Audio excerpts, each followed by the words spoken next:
Hello guys and welcome to another tutorial video. In this short tutorial video, I'll be showing you how to buy crypto on Bitget with credit card. Alright, so your first step would be to open up the Bitget centralized exchange. Once you've opened up Bitget, make sure you have an account on the platform.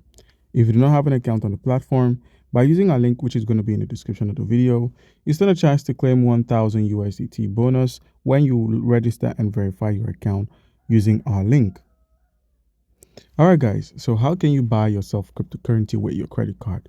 So you have a dollar card or you have a normal credit card in euro or any of your local currency and you wish to buy using your credit card. All you need to do is on the home screen, click on add funds, and where we have buy crypto with, all you need to do now is select credit or debit card.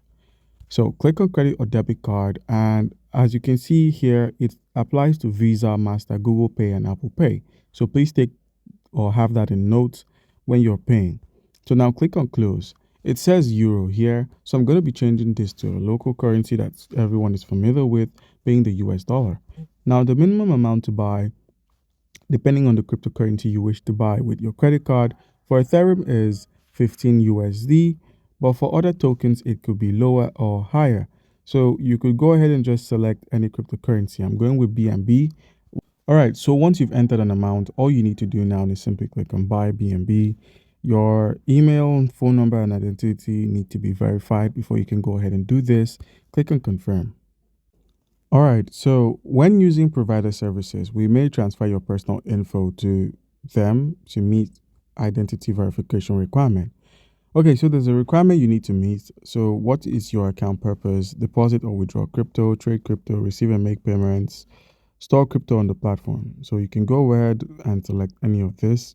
So deposit or withdraw, your monthly spend could be more than $10,000, less than 10,000 or 1,000. What is your source of funds, salary, employment? I'm going to go on the workers. So all you need to do now is click on this and click on submit. So once you've selected the submit option, and then you'll be given authorization to make use of your credit card on Bitget. Alright guys, so that's how you can go about buying cryptocurrency on Bitget using your credit card. Comment down below if you have a question and don't forget to like and subscribe.